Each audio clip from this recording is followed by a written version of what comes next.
AITA for refusing to go to the store when my significant other cooks meals for me. Then he started demanding payment for cooking and said that I should cook for myself. I 35 female have been living with my significant other 38 male for a little over a year now. We moved in together after dating for a while, and the arrangement seemed to make sense at the time. We live in a home with his mother and our daughter, who is 13.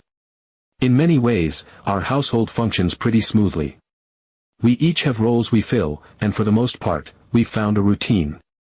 But there's one recurring issue that is starting to feel less like a quirky disagreement and more like something deeper, and more hurtful. My partner has always been particular about food. He loves to cook, and honestly, he's pretty good at it. He has specific stores he likes to shop at, brands he's loyal to, and certain methods he uses while preparing food. So early on in our relationship, it became clear that he would be the primary cook in the house. I didn't mind this at all. He enjoys it, he's picky about it, and I figured, well, if someone is that passionate about food, let them take the reins. I cook on occasion and contribute when we order out. I also give him money toward bills, always a bit extra so that he can apply it to groceries or kitchen stuff. I've always considered that a fair contribution. What I do consistently, however, is clean the kitchen. Every night. Every single time he cooks, I am the one wiping counters, scrubbing pans, reorganizing spices and utensils, cleaning the stovetop, throwing out scraps, and putting away whatever he left behind. And he leaves behind a lot. He's one of those cooks who uses nearly every surface, every knife, every spice jar, and never cleans as he goes. By the time dinner is served, the kitchen looks like a bomb went off. I clean it without complaining. It's part of the unspoken agreement. We each have our strengths and preferences, and I'm happy to support his love of cooking by making sure the kitchen doesn't stay a mess. But here's where things start to feel unfair. Despite being the self-declared planner of meals, despite waking up in the morning already thinking about what he's going to cook for dinner, he has this chronic habit of forgetting a key ingredient. And not just once in a while, almost every single time. He can plan a dish at 10 o'clock in the morning, but when it comes time to cook around 6:30 or 7 o'clock in the evening, he'll suddenly realize, oh, we don't have the noodles, or I forgot the tomato paste, or we're out of eggs. And who is the one he turns to, every single time, to run to the store at the last minute? Me. It never fails. He'll be halfway through prepping something, or sometimes not even started, and he'll call out from the kitchen, asking me to drop what I'm doing and go to the store. Sometimes it's when I'm working on a project. Sometimes I'm just trying to unwind from a long day. Sometimes I'm getting our daughter ready for bed or finally having a moment of peace. But no matter what I'm doing, he expects me to grab my keys and leave immediately. When I push back, even gently, when I say something like, "You've been planning this meal since this morning, why didn't you check earlier if we had everything?" Or, "I asked you yesterday if you needed anything for dinner," his response is never understanding.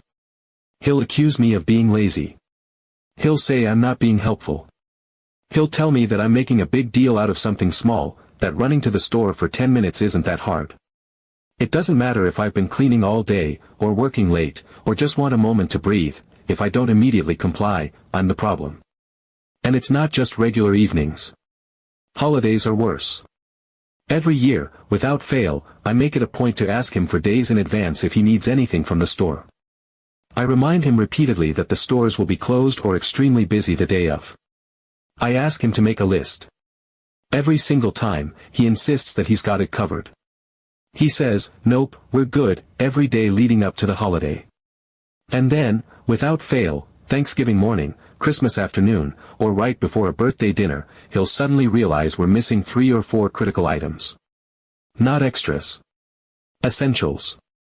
The kind of things you can't just skip or substitute. So guess who gets sent out, scrambling to find an open store or navigating packed aisles on a holiday, because he forgot parsley, or brown sugar, or baking powder? Me. And when I ask why he didn't mention it earlier, when I gave him every chance to plan ahead, he deflects or blames me for not double-checking the pantry myself. At first, I thought it was just forgetfulness. I even tried to help him stay on track by creating a shared grocery list, checking in with him daily, offering to do the shopping myself if he'd just tell me what we need. But now, I'm starting to feel like it's something else entirely. It's like I have to earn the right to enjoy the meal. Like if I'm not running to the store, doing the cleanup, or being available on demand, then I haven't contributed enough. And that's hurtful, because I do contribute. I do a lot for our home, for our daughter, and for him. I've told him repeatedly, all I want is for him to be thoughtful about my time. To respect that I also have things to do. That it's not fair for me to have to be on standby every night, waiting to see if he needs something last minute. That good planning isn't too much to ask. But the conversation always turns into him saying I'm just being negative or difficult, or that I'm ungrateful for his cooking. I love that he wants to feed the family. I appreciate the effort he puts into meals. But I can't shake the feeling that he's using this last-minute scramble as a way to control the dynamic, like, you want to eat? You better be ready to hustle. And maybe that sounds dramatic, but it's starting to feel personal. So now I'm asking, am I the asshole for saying no when he asks me to run out for ingredients he forgot, even though he's the one doing the cooking? Am I wrong for being frustrated with this ongoing pattern of poor planning and then blaming me when I don't drop everything to fix it? Is it unreasonable to ask for a little more consideration of my time and energy? Because I'm tired of feeling like a bad partner when all I really want is for my time and contributions to be respected. Update 1. It happened again. Last Friday, we were settling into our evening routine. It had been a long week for everyone. Our daughter, Lily, had a big project due for school, and she had been working on it all week. I had promised her that Friday evening would be our final push to get it polished, printing out her poster, organizing her index cards, reviewing her presentation. She had worked so hard, and I wanted to be there to support her and ease her anxiety.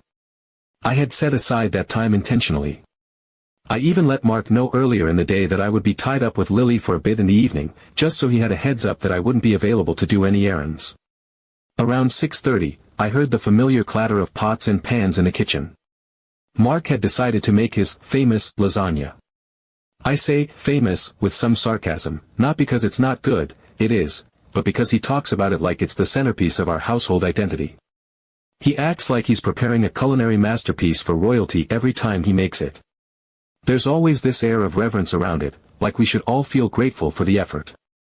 And it's always the same routine, dramatic sighs, over-the-top commentary about how much work it is, and of course, the inevitable forgotten ingredient.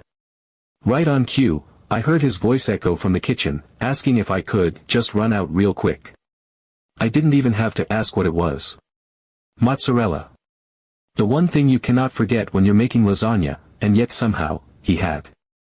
I told him I couldn't go, I was right in the middle of helping Lily print and assemble her project board. She needed my guidance, she was asking me questions, and we were in the groove. I figured that would be enough of a reason for any reasonable person to say, all right, no worries, I'll figure it out. But instead of the usual sigh or passive-aggressive silence, things took a weirder turn. He came around the corner with that look, the one that tells me he's already decided I'm in the wrong. But this time, instead of guilt-tripping me or throwing out a sarcastic remark, he said something I wasn't prepared for. He said that if I wasn't going to help, then I would need to cover his time and the cost of the meal. He told me $50 should be fair for the trip and the lasagna. At first, I thought he was joking. Who says that to their partner? I actually laughed, waiting for the punchline. But there was no smile, no wink, no chuckle. He was dead serious. He said that since he was doing all the work and I was refusing to help, then it was only fair that I compensate him. He even added that he had to go out of his way now, so really, $50 was a bargain. I was stunned. This wasn't a request anymore. It was a transaction. Our relationship, which is supposed to be built on love and mutual respect, had been reduced to dollar amounts. This wasn't a conversation between partners. This was a charge, a penalty, a punishment disguised as fairness. He was talking to me like I was a customer who had inconvenienced him, not someone who lives with him, contributes financially, supports him, cleans up after him, and co-parents a teenager with him. I wanted to argue. I wanted to call him out right then and there and ask what the hell he thought he was doing. I wanted to remind him that I give him extra money every time I contribute toward bills to help cover groceries and meal costs. I wanted to remind him that I clean the kitchen every single night after he destroys it with his elaborate dinners. I wanted to scream that I had been planning all day to help our daughter with her project because that mattered to me. But I looked over at Lily. She was focused on cutting out some colored construction paper for her board, completely unaware of the absurd drama unfolding behind her. And I knew. I knew that if I engaged, if I made this into the argument it deserved to be, it would become a whole thing. Tension, raised voices, accusations. And Lily didn't need that. Not when she was already stressed about school. Not when she had worked so hard and needed calm, support, and presence. So instead, I pulled out my phone. I opened Venmo. And I sent him the $50. I felt sick, but I didn't want to escalate things in front of Lily, so I quietly Venmo'd him the $50. Update 2. A week later, it happened again. It was a Tuesday, and we were having one of those rare, peaceful evenings where everything in the house felt still. No arguments, no messes, no school crises. Lily was in her room FaceTiming a friend about an upcoming science fair, and I was curled up on the couch, reading a book I'd been trying to finish for months. The house was clean. The lights were low. It was quiet. I had finally found a sliver of time for myself, and I was trying to savor it. Mark was in the kitchen, which usually meant we were in for one of his dramatic performances, what I call his culinary theater. That night was taco night, one of his self-proclaimed specialties. I had heard him rummaging through the fridge earlier, muttering to himself, but I tried not to pay it much mind. I figured, as always, he had things under control, or, at least, I was determined not to be pulled into another last-minute errand. But then I heard the footsteps. He came into the living room with that unmistakable energy, the mixture of performative frustration and manufactured martyrdom that always precedes a request disguised as an ultimatum. He stood there, arms crossed, and with a tone that was more smug than frustrated, he said, "Unless you want to go grab the stuff, it's going to be $50 again. Avocados and tortillas." That was what we were missing. Not exactly obscure items, and certainly not expensive. But this was becoming a pattern. A twisted little game. I was still stunned from the first time, still trying to wrap my head around how our relationship had morphed into this transactional mess. I had hoped, in some naive part of me, that it had just been a one-time lapse in judgment. That he would feel ridiculous about it later and realize how absurd it was to charge his partner for a home-cooked meal. But now here he was again, not even trying to pretend it was a joke. Not even trying to soften it. This time, though, I didn't cave.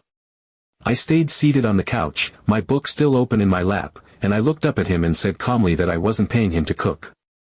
I said it without anger, without sarcasm. Just the truth.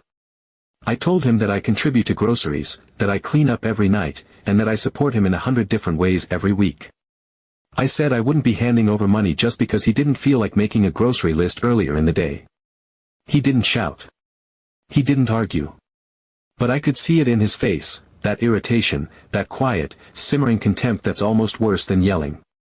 He said I had made it clear that I didn't want to help, so he wouldn't be cooking for me anymore. And then he turned around and went back into the kitchen. I stayed on the couch. I wasn't angry. I wasn't surprised. I was just disappointed. I kept reading, or at least pretending to. A few minutes later, I heard him plating up the food. The smell of seasoned beef and grilled onions drifted into the living room. I heard the soft clinking of dishes and his mother laughing lightly at something he said. Then Lily called out something cheerful, probably thanking him for dinner. And then nothing. Silence. No plate for me. No, "Hey, tacos are ready." Just silence. When I eventually walked into the kitchen, there were no tacos left. Not a tortilla, not a crumb. Just a few greasy pans and a cutting board smeared with avocado. He had served tacos to Lily and his mother, and very deliberately left me out. Not even a token plate in the microwave, not even a gesture. Just omission. I didn't say a word. I didn't sigh or roll my eyes or try to guilt-trip him into acknowledging it. I just quietly made myself a sandwich and sat back down in the dining room, chewing slowly while they finished dinner. It wasn't about the tacos. I wasn't upset about missing a meal. I was grieving something else entirely. I was grieving the erosion of care, the slow unraveling of respect. The intimacy we used to have, the shared jokes, the mutual generosity, the unspoken rhythms of life together, had been replaced by pettiness and scorekeeping. We weren't partners anymore. We were housemates with ledgers, each transaction a test, each request a minefield. He had made it clear, if I didn't comply, I didn't eat. If I didn't run to the store, I owed him cash. Love had conditions now. Kindness had a price tag. And that crushed me in a way I didn't know how to express. I sat there, chewing my sandwich, staring at the empty table where the tacos had been, and I wasn't sad about missing tacos, I was heartbroken over how petty and conditional things had become. Update 3. That night was a turning point. After Lily had gone to bed and the house had settled into its usual quiet hum, I sat on the edge of our bed, gathering the words I knew I needed to say. I didn't want to hold on to the hurt anymore. I didn't want another layer of resentment to form and harden inside me, waiting to surface the next time we clashed. So I asked Mark to sit down with me. He looked tired, but to his credit, he didn't push back. He followed me to the living room, and for the first time in what felt like months, we sat together without distractions, without food, without tension lingering in the air. Just silence and space to talk. I started slowly, careful not to come from a place of anger, because what I really felt was sadness. I told him everything, how disrespected I had felt, how deeply hurt I was being treated more like an employee or a houseguest than a partner. I reminded him of the countless nights I had cleaned the kitchen top to bottom without a single complaint, how I had always been generous with money, never questioning the groceries or the meals, even throwing in extra when bills were tight. I told him how I had always run those last-minute errands not because I had to, but because I cared. Because I wanted to help him succeed at something he was passionate about. Because I loved him. But lately, those errands felt less like support and more like a test I was being set up to fail. Like I was being evaluated for effort, and when I didn't pass his unspoken criteria, I was punished, either by guilt trips, passive-aggressive silence, or worst of all, literal price tags. I said I didn't sign up to pay for meals in a home we both share, with a child we both raise, a life we both built. And if he saw his time, his energy, and his effort as something that required compensation from me, then we had a much deeper issue than forgotten tortillas. To his credit, he listened. Really listened. He didn't interrupt, didn't roll his eyes or launch into defensiveness. He just sat there, nodding slowly now and then, the gears clearly turning in his mind. When I finished, the silence hung heavy between us, and for a moment I wondered if he would just say something dismissive to end the conversation. But instead, he sighed and admitted that he hadn't realized how transactional and manipulative it had become. He said he thought he was making a point, that he wanted me to understand how frustrating it was when I said no to helping, how alone he felt in the process sometimes. But even he had to acknowledge that turning dinner into a business transaction wasn't the way to fix that. We talked for a long time. Probably longer than we had in months. We unpacked things that had been building under the surface, the communication breakdowns, the quiet assumptions, the emotional labor that often goes unseen. I explained how the small, invisible tasks were stacking up on my side of the equation, managing Lily's school schedules, keeping track of appointments, doing the laundry, cleaning up after every meal, trying to create calm in a household that often felt chaotic. And I told him how disheartened I felt having to justify why I deserved a plate of food in my own home. He listened to all of it. And in return, he shared some of his own frustrations. Not in a way that deflected blame, but honestly. He felt pressure to always be the one to cook, and sometimes he didn't want to ask for help because he didn't want to admit he needed it. He said he'd felt underappreciated at times, but he now realized that his way of expressing that, by creating this weird, toxic version of accountability, was harmful and isolating. It didn't bring us closer. It drove us further apart. Eventually, we reached a point where the air felt different. Lighter, somehow. We weren't just airing grievances. We were finally seeing each other again, not as opponents locked in a domestic battle, but as partners who had lost their way a bit. So we decided to reset. We made a new plan together, and this time it wasn't about compromise for the sake of peace, it was about building something more equal. From now on, grocery planning would be a shared responsibility. No more mental load falling on one person. We'd both sit down, go through the list, and double-check the pantry the day before cooking. If something was missing, we'd figure it out together. No more finger-pointing, no more scrambling, and absolutely no more ridiculous invoices. It was a household, not a restaurant. We also agreed to start switching roles once a week. One night a week, I would cook and he would clean. It wasn't just about fairness, it was about respect. About understanding what the other person does and feeling that effort firsthand. I was happy to step into the cooking role sometimes, not just to balance the chores, but to bring something new into our home. A shared experience, not a one-sided performance. The next day, something was different. He thanked me when I cleaned the kitchen. I thanked him when he picked up groceries. It was simple, but it felt sincere. He started asking before cooking if there was anything I wanted or needed. I started checking the fridge without being asked, just in case something slipped through the cracks. And that Friday night, we cooked together, side by side, laughing over spilled beans and arguing gently about spice levels. He chopped, I stirred. We made enchiladas. Together. And after dinner, he got up and started wiping the counters while I poured us both a drink. We're not perfect. There are still small moments of tension, still things we're working on. But this time, it feels like we're actually working together. Like we're finally acting like a team.